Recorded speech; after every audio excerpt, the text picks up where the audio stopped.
성도 여러분, 한 주간 동안 안녕하셨습니까? 오늘은 부득이 온라인으로 예배 드리게 되었습니다.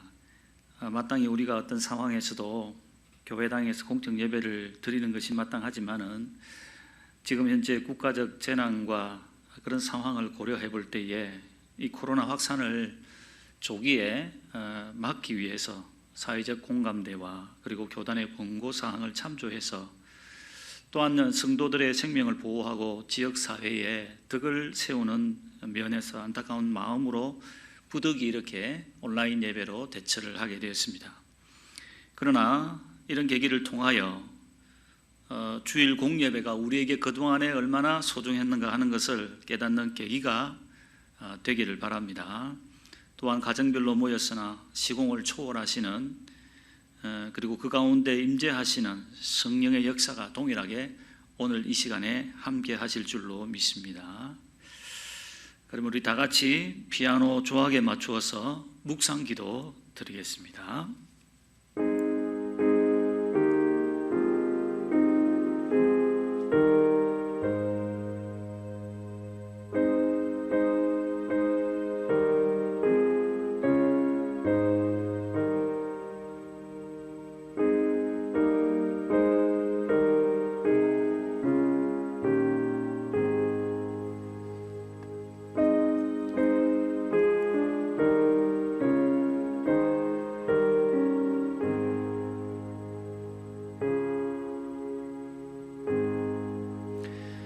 오라 우리가 굽혀 경배하며 우리를 지으신 여호와 앞에 무릎을 꿇자. 그는 우리의 하나님이시요 우리는 그가 기르시는 백성이로다.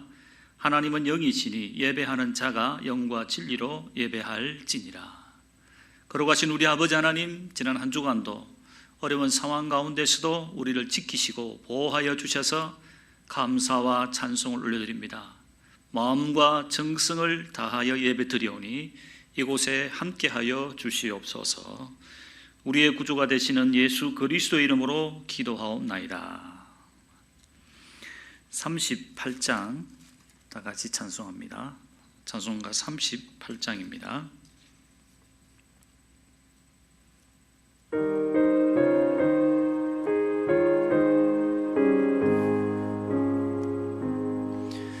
예수 우리 왕이여 이곳에 오셔서 우리가 왕께 드리는 영광을 받아 주소서. 우리는 주님의 백성, 주님은 우리 왕이라. 왕이신 예수님 오셔서 좌정하사 다스리소서. 예수 우리 주시여 이곳에 오셔서 우리가 주께 드리는 찬양을 받아 주소서. 우리는 주님의 종들, 주님은 우리 주시라. 주 대신 예수님 오셔서 이 찬양을 받아주소서.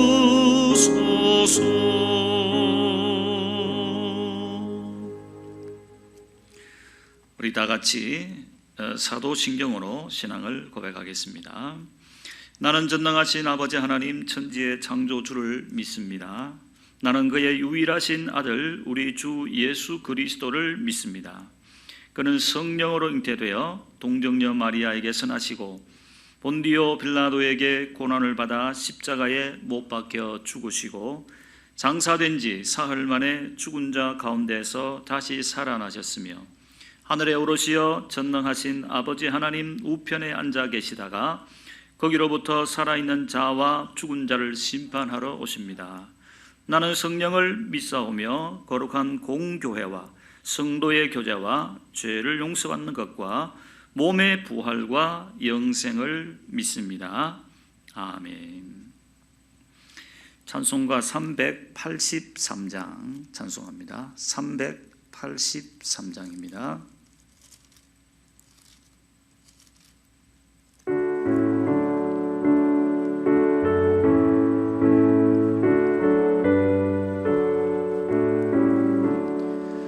눈을 들어 산을 보니 동 어디서 오나 천지 지은 주 하나님 나를 도와주시네.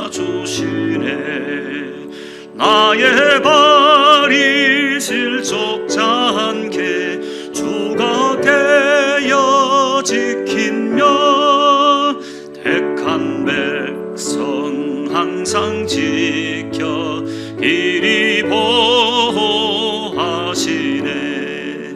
도우시는 하나님이 내게 그늘 되시니 낮의 해와 밤의 달이 너를 성치 않겠네.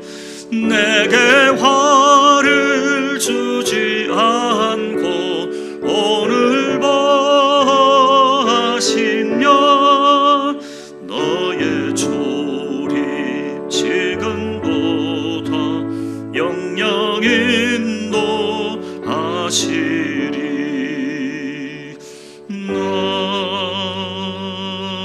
아멘. 다 같이 기도하겠습니다. 자비로우신 우리 아버지 하나님, 지난 한 주간도 어렵고 힘든 상황 가운데서도 저희들을 지키시고 보호하여 주시다가 이렇게 복된 주일 예배의 자리에 불러주셔서 감사를 드립니다.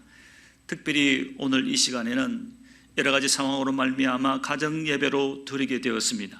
시공을 초월하시는 주님의 사랑과 은혜가 오늘 이 시간에 가정별로 함께하여 주시기를 간절히 원하옵나이다. 자비로우신 우리 아버지 하나님, 지금 현재는 대단히 어려운 시간을 보내고 있습니다. 그러나 온 땅과 만물을 주관하시는 분은 오직 우리 하나님이신 줄로 믿습니다. 모든 것이 우리 하나님의 섭리 가운데 있는 줄로 믿습니다.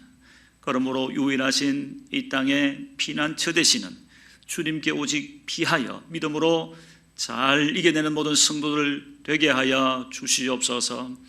오늘도 예배 가운데 임재하여 주시고 마음이 상한 영혼을 치료하여 주시고 억눌리고 포로된 영혼에게 자유함을, 그리고 고난당하고 그리고 고통당하는 영혼들을 위로하여 주시기를 간절히 원하옵나이다.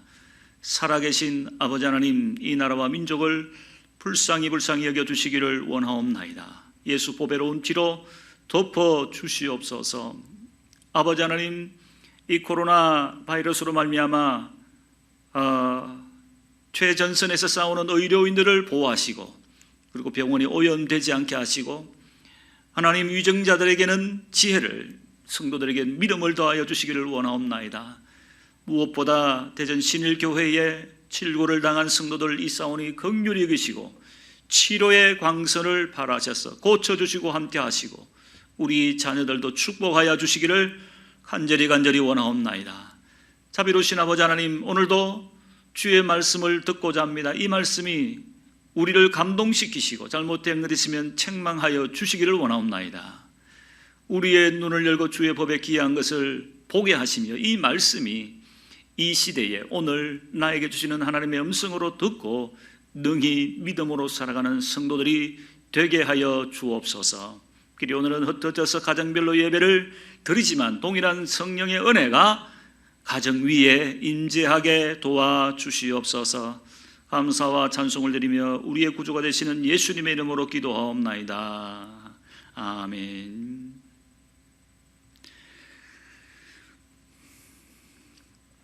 오늘 성경 말씀은 신약 성경 7페이지 마태복음 16장입니다. 마태복음 16장 1절부터 12절까지 마태복음 16장 1절부터 12절까지 제가 봉독하겠습니다. 바리새인과 사두개인들이 와서 예수를 시험하여 하늘로부터 오는 표적 보이기를 청하니 예수께서 대답하여 이르시되 너희가 저녁에 하늘이 붉으면 날이 좋겠다 하고 아침에 하늘이 붉고 흐리면 오늘은 날이 굳겠다 하나니 너희가 날씨는 분별할 줄 알면서 시대의 표적은 분별할 수 없느냐. 악하고 음란한 세대가 표적을 구하나 요나의 표적밖에는 보여줄 표적이 없느니라 하시고 그들을 떠나가시니라. 제자들이 건너편으로 갈새 떡 가져가기를 잊었더니 예수께서 이르시되 삼가 바리새인과 사두개인들의 누룩을 주의하라 하시니 제자들이 서로 의논하여 이르되 우리가 떡을 가져오지 아니하였도다 하거늘 예수께서 하시고 이르시되 믿음이 작은 자들아 어찌 떡이 없으므로 서로 의논하느냐. 너희가 아직도 깨닫지 못하였느냐. 떡 5개로 5,000명을 먹이고 주운 것이 몇 바구니며 떡 7개로 4,000명을 먹이고 주운 것이 몇 광줄이던 것을 기억하지 못하느냐. 어찌 내 말한 것이 떡에 관함이 아닌 줄을 깨닫지 못하느냐. 오직 바리새인과 사두개인들의 누룩을 주의하라 하시니 그제서야 제자들이 떡의 누룩이 아니요 바리새인과 사두개인들의 교훈을 삼가라고 말씀하신 줄을 깨달으니라. 아멘. 오늘 마태복음 16장의 말씀을 가지고 깨달아야 할 때라는 제목으로 말씀을 전하겠습니다. 세상에는 앞을 전혀 보지 못하는 사람이 있는데 그런 사람들을 시각장애인이라고 합니다. 그런가 하면은 보기는 보되 시력이 대단히 안 좋은 분들이 있습니다. 이분들은 사물을 오래 보고 어떤 경우에는 자세히 설명을 해주고 가르쳐 주어야 인식하는 경우가 많죠. 여러분 이것은 영적으로도 마찬가지입니다. 왜냐하면 영적인 세계가 엄연히 존재하기 때문이죠. 그런데 영적으로 어두우면 육적인 부분보다 사실 더 큰 일입니다. 왜냐하면 사람이 영적인 것, 내적인 것이 항상 육적인 것에 우선하고 또한 육신의 눈이야 앞을 보지 못하면 다른 감각으로 대체할 방법이 있지만 영적으로는 대체할 방법이 없습니다. 또 희미하게 어떤 것을 보면은 육신으로는 오래 보면은 인식할 수 있지만 영적으로는 누가 가르쳐 주지 않으면 이거는 확인할 수가 없기 때문에 영적으로 눈이 어두운 것이 훨씬 더 큰 문제라는 거죠. 그래서 마태복음 6장에서는 예수님께서 이렇게 말씀하십니다. 눈은 몸의 등불이니 그러므로 눈이 성하면 온몸이 밝을 것이요 눈이 나쁘면 온몸이 어두울 것이다. 그렇게 이야기를 합니다. 눈이 밝아야 된다는 거죠. 여기서 말하는 눈은 육신의 일반적인 눈을 이야기하지는 않을 것입니다. 그러므로 여러분 오늘 본문을 통해서 우리의 영적인 시력 상태, 우리의 영적인 이 시력, 그 상태가 어떻는지를 오늘 본문을 통해서 한번 점검해 봤으면 좋겠습니다. 그리고 우리가 영적으로 지금 현재 상황을 어떻게 봐야 되느냐 하는 것도 한번 나누도록 하겠습니다. 첫 번째는 바리새인과 사두개인들에 관한 이야기인데요. 이 사람들은 영적으로 대단히 캄캄한 사람들이다. 캄캄하다 못해 악한 자들이다. 이렇게 말씀을 드릴 수 있습니다. 오늘 본문은 바리새인과 사두개인들이 예수님께 와서 표적을 보여달라고 요청을 합니다. 여러분 이 두 부류는 유대인들의 아주 주류들인데 사실 신앙 색깔이 조금 다릅니다. 그런데 예수님을 시험할 때는 묘하게 한 팀이 됩니다. 예수님을 십자가에 못 박은 것도 이 사람들이지요. 마치 우리나라에서 여러 당이 있는데 어떨 때는 적이 되고 어떨 때는 또 한 팀이 되고 정치적 목적에 따라 그렇게 변하는 거죠. 어떨 때는 적이 되고 어떨 때는 한 팀이 되고 사두개인들과 바리새인들은 사실 서로 굉장히 다른 부류들인데 예수님을 지금 시험하기 위해서는 한 팀이 된 것입니다. 표적을 보여달라고 요청을 했는데 다분히 정치적인 목적이죠. 여러분, 예나 지금이나 이 표적, 이적, 기적이 선지자의 증거라고 생각했기 때문에 무엇보다도 예수님 때문에 자기 위치에 위기를 느낀 나머지 공경에 빠뜨리려고 지금 이러한 요청을 하는 거죠. 속마음은 이런 마음입니다. 한번 해보시죠. 뭐 자자하시던데, 소문이 자자하시던데 한번 해보시죠. 이제 그러한 요청입니다. 어떻게 보면 실제로 이적을 기대했는지도 모르겠습니다. 왜냐하면 이 유대인들은 이런 걸 참 좋아하거든요. 종교성이 아주 짙습니다. 그러나 속마음은 굉장히 정치적 목적으로 공경에 빠뜨리려고 하는 것이 이들의 목적입니다. 전혀 예수님이 누구신에 대해서 알지 못하고 오히려 적대관계에 있었던 거죠. 예수님은 이들을 향하여 책망하십니다. 자연현상을 예를 들면서 하늘을 보면서 오늘 날씨가 맑겠다, 아니면은 흐리겠다 하는 것은 너희가 잘 알지 않느냐. 그런데 이 시대의 표적은 보고도 모르느냐라고 말씀하십니다. 너희들이 육신의 눈을 가지고 하늘을 보면서 오늘은 날씨가 이렇다 저렇다 하는 것을 잘 깨달을 텐데 어떻게 이 시대의 표적을 보고도 깨닫지를 못하느냐. 그러면서 악하고 엄나는 세대가 표적을 구한다라고 책망을 하신 것이죠. 예수님은 이미 많은 표적을 행하셨습니다. 병자를 고치고 오병이어의 기적과, 그리고 무엇보다도 이사야 53장에 있는 그분이 메시아라는 것이 증거되는 눈먼 자가 눈을 뜨는 이러한 많은 기적이 일어났죠. 메시아라는 것이 증거되는. 그러나 그들이 이것을 보고 전혀 좋게 생각하지 않았습니다. 자신들의 위치와 자신들의 자리가 위협받는다고 생각했기 때문이죠. 전혀 무관심하는 자들이었습니다. 세속적인 사람들이었습니다. 그리고 예수님은 악하고 엄나는 세대가 표적을 구한다고 했습니다. 구약 성경에 이런 표현이 자주 나오는데, 하나님과 등지고 우상 숭배했던 이스라엘 백성들을 부를 때에 이런 말을 씁니다. 아주 악하고 음란하다는 얘기는 하나님으로부터 많이 등을 진 사람들이거든요. 우상 숭배하는 사람들, 다른 신을 섬기는 사람들. 예수님은 이들에게 너희들이 악하다, 그리고 음란한 세대다, 너희들이 그러한 자들이라는 겁니다. 너희들이 무슨 표적에 관심이 있어서 지금 그러는 것이 아니다라고 하는 거죠. 그러면서 요나의 표적 밖에는 보여줄 것이 없다라고 하셨습니다. 요나의 표적이라고 하는 것은 요나가 물고기 뱃속에서 3일을 지내다가 다시 살아나게 된 바로 예수님의 십자가와 부활을 상징하는 것입니다.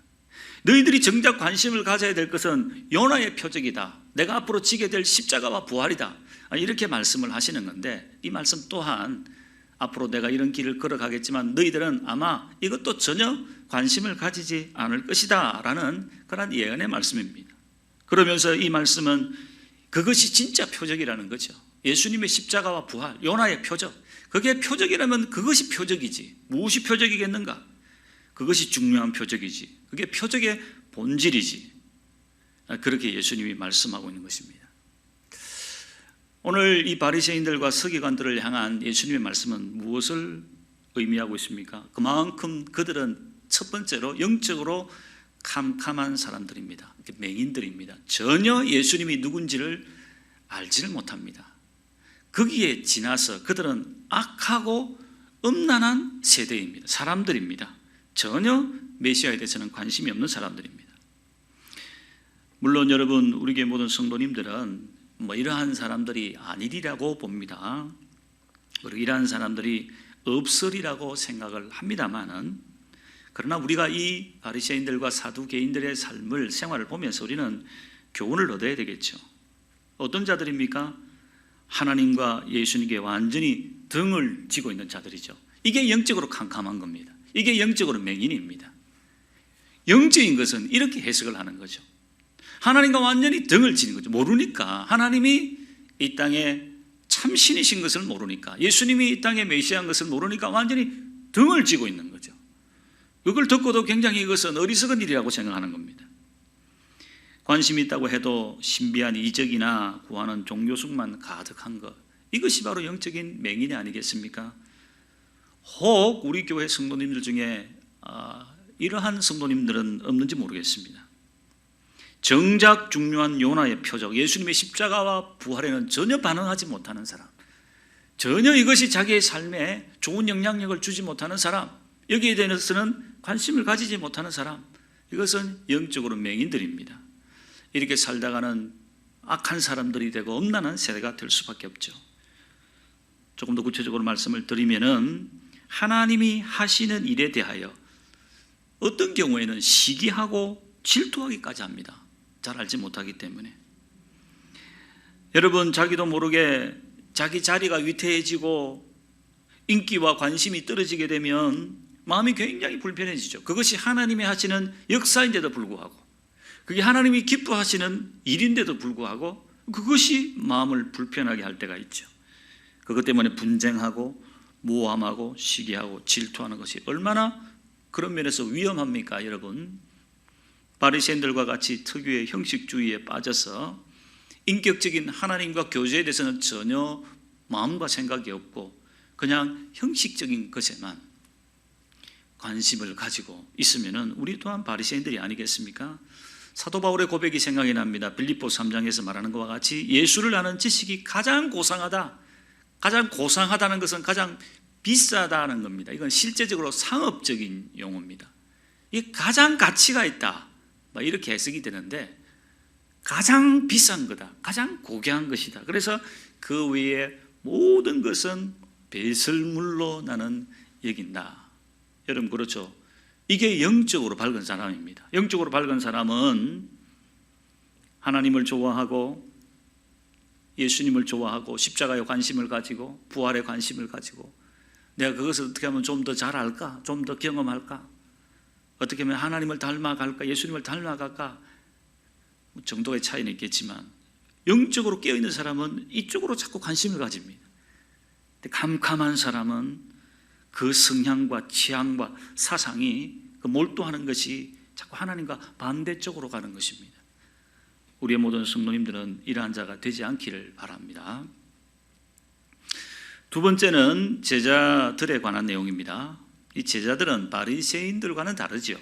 그러나 오늘 본문에 보면 많이 아쉬운 게 틀림없습니다.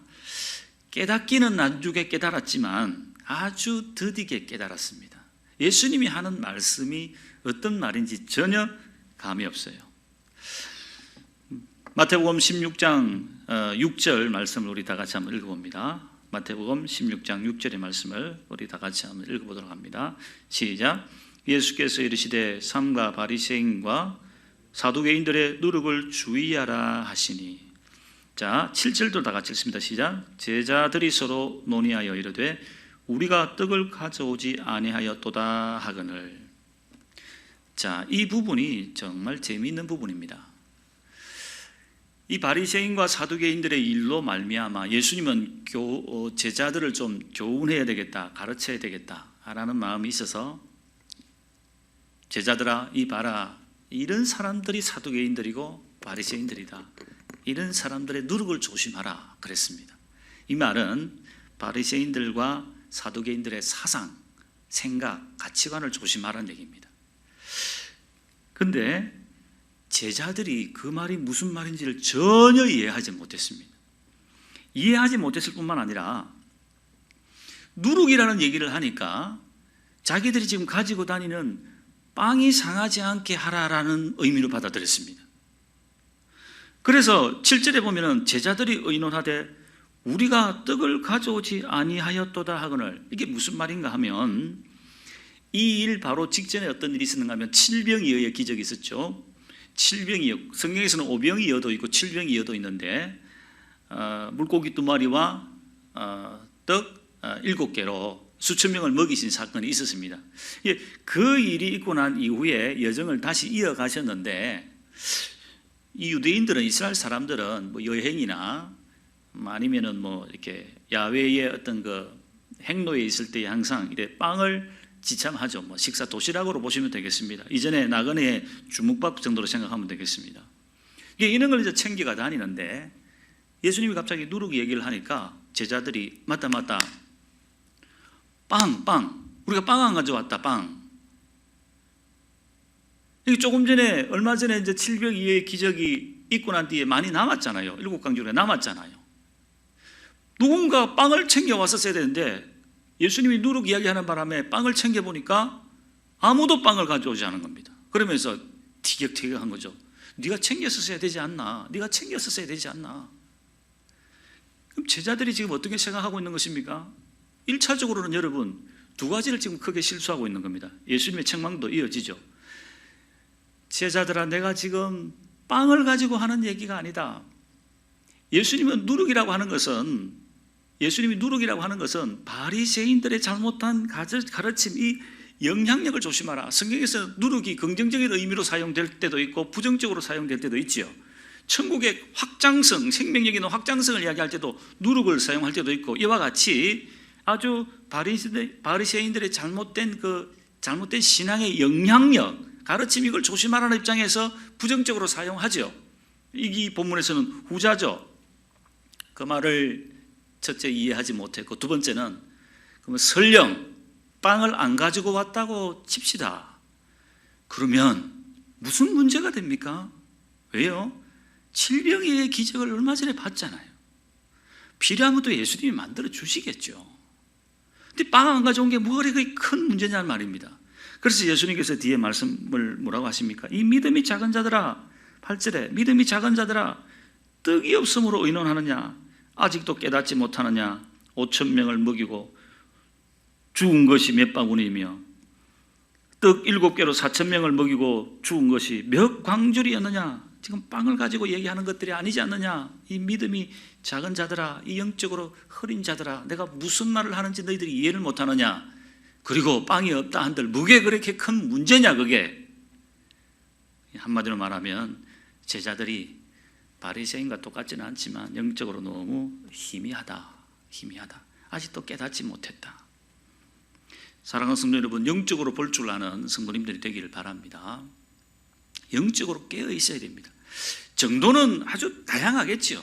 많이 깨어 있는 사람, 적당히 깨어 있는 사람, 못 깨어 있는 사람, 바리새인과 사두개인들과 같지는 않을 겁니다.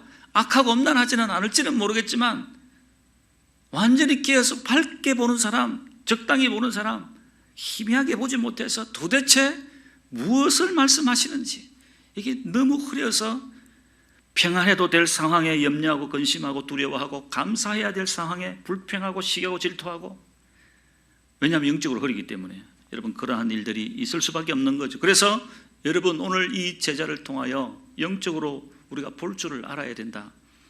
서두에 말씀드린 마태복음 6장의 말씀에서 눈은 몸의 등불이라고 했잖아요.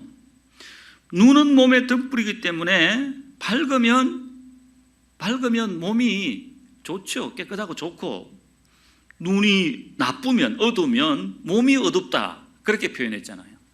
고생한다 이 말입니다. 고생. 그 속된 말로 우리가 늘 하는 말, 무식하면 손발이 고생한다는 말이 있지요. 영적으로 어둠이 그렇습니다.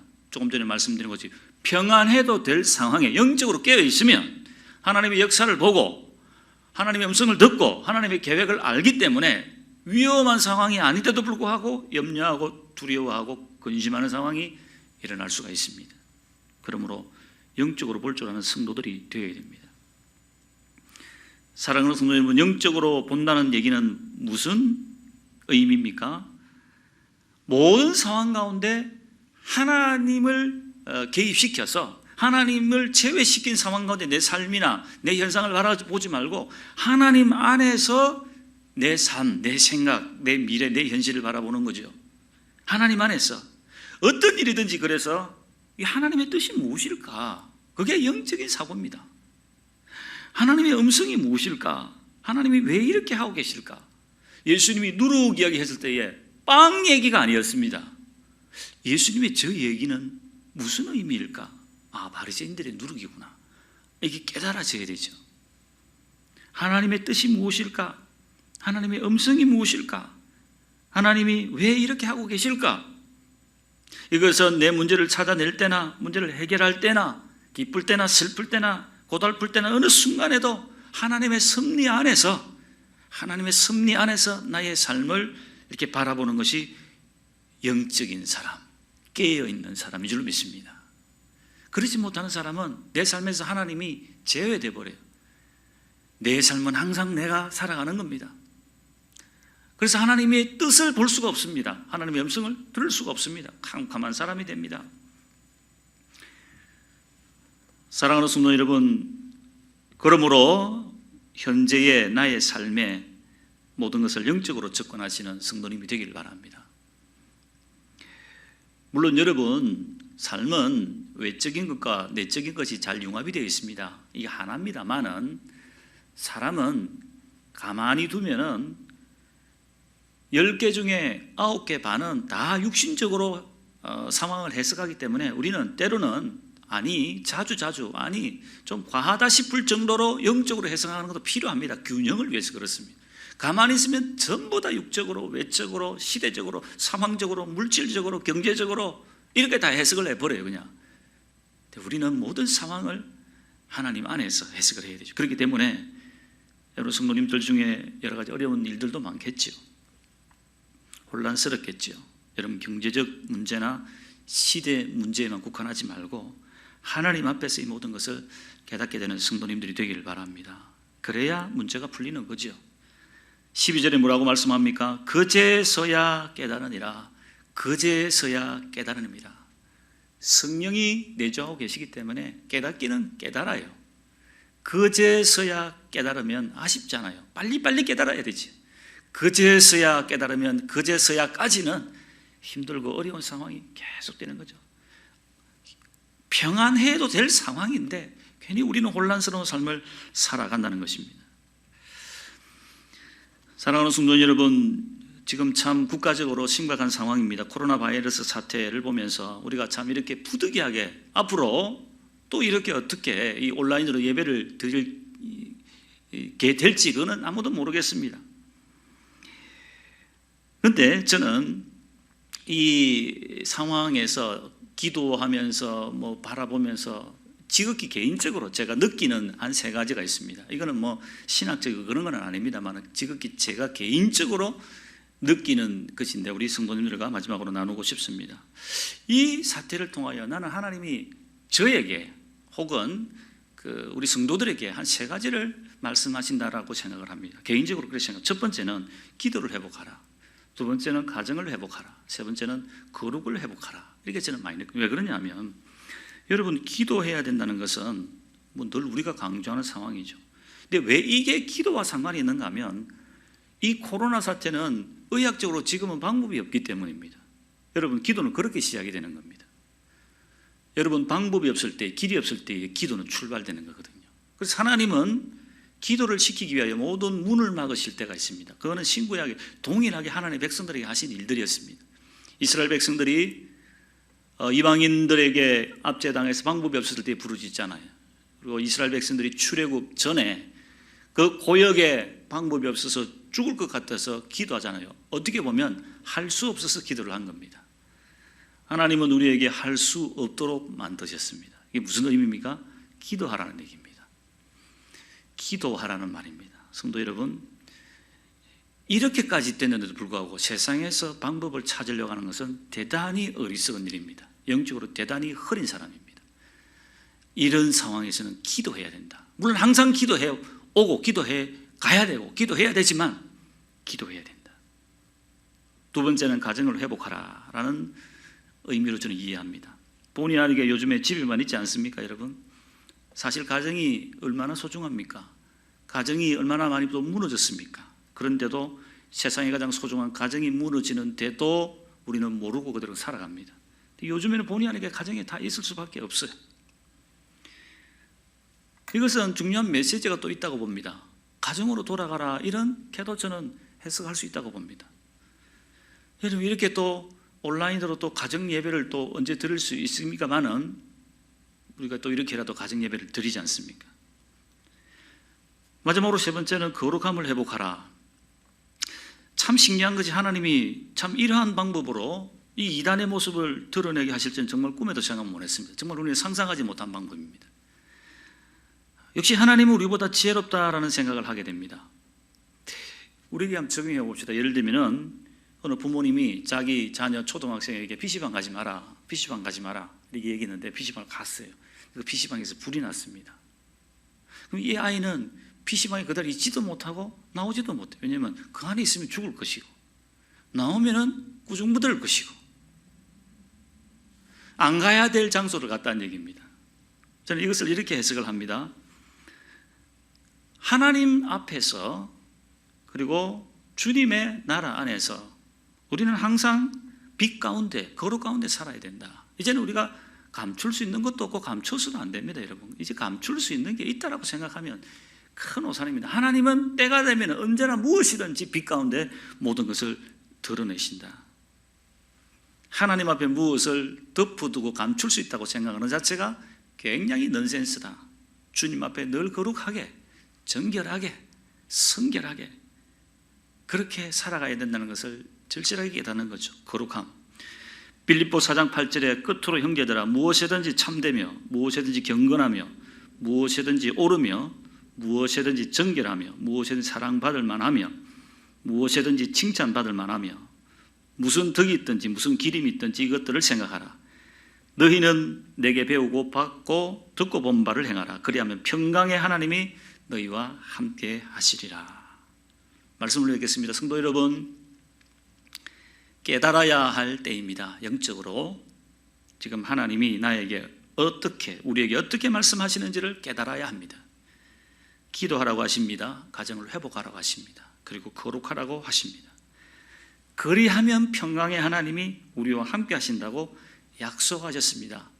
여러분, 이와 같은 상황에서도 주님 안에 영적으로 깨닫는 삶을 살면 어떤 상황 가운데서도 우리의 삶에 평안한 삶이 될 줄로 믿습니다. 우리 찬송가 384장, 우리 찬송가 384장을 찬송합니다.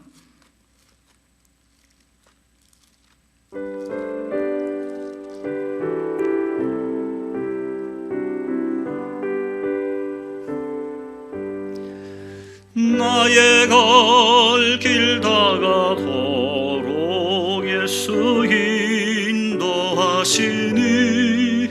애소 안에 있는 긍휼 어찌 의심하리요. 믿음으로 사는 자는 하늘 위로 받겠네.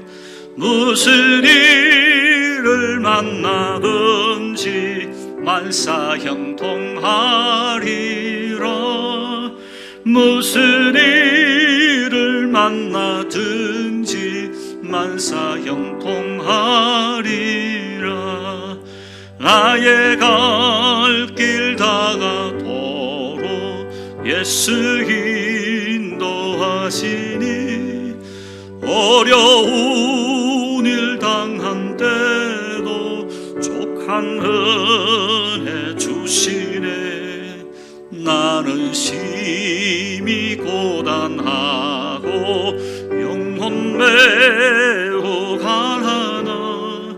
너의 앞에 반석에서 샘물 나게 하시네. 너의 앞에 반석에서 샘물 나게 하시네. 너의 갈 길 다가도록 예수 인도하시니 그의 사랑 어찌 큰지 말로 할 수 없도다. 성령 감화 받은 영혼 하늘 날아갈 때에 영영 부를 나의 찬송 예수 인도하셨네. 영영 부를 나의 찬송 예수 인도하셨네.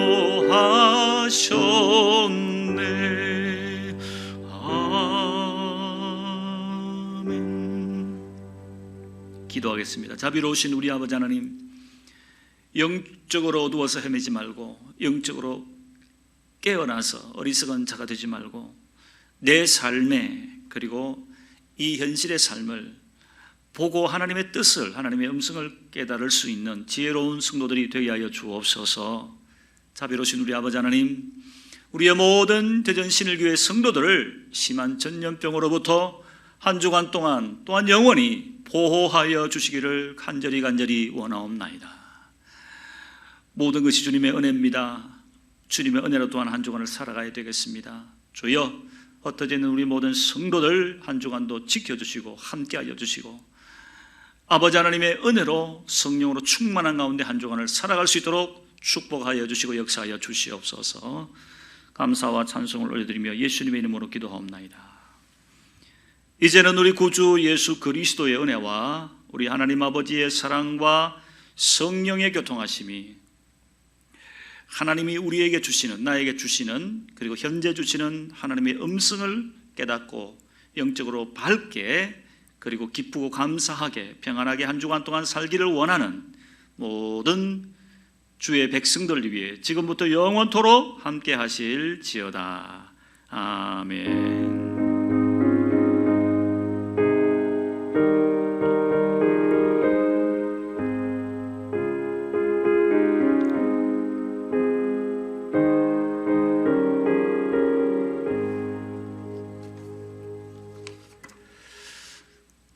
네, 교회 소식 전하겠습니다. 어제 이틀 전에 우리 문자로 우리 다 보내드렸습니다. 상황이니만큼 긴급하게 당회로 모여서 기도하고 우리가 결의하였습니다. 3월 8일까지 교회당과 교육관에 있는 모든 예배를 중단하고 단 우리 주일 오전 그리고 수요일 저녁은 영상으로 당일날 이렇게 보내드리면 정해진 시간에 가족끼리 모여서 그 파일을 열어서 가정 예배로 들으시고 또 교회 홈페이지에 들어오시면 그 영상을 보실 수가 있겠습니다. 집회뿐만 아니라 주중 모임과 양육반 모든 개강 차후로 연계합니다. 다시 공지하겠습니다. 그리고 3월 8일 이후에 우리가 어떻게 해야 될 것은 다시 3일 8일 다음 주 주일 저녁에 여러분에게 문자로 공지를 하도록 하겠습니다. 여러분, 이번 주간에 생일 맞으신 분은 우리 박혜정 강건철 집사님이십니다. 여러분 축복해 주시기를 부탁드립니다. 뿐만 아니라 이 계기를 통하여서 말씀 가운데 제가 언급했듯이 기도하는 일에 전념하시고 나라와 민족을 위하여 간절히 기도하시는 성도님들이 되기를 바랍니다. 한 주간 동안 개인 위생에 유의하시고 주님 안에서 승리하시길 바랍니다. 사랑하는 대전신일교회 교우 여러분, 수요일 저녁에 다시 뵙겠습니다. 감사합니다.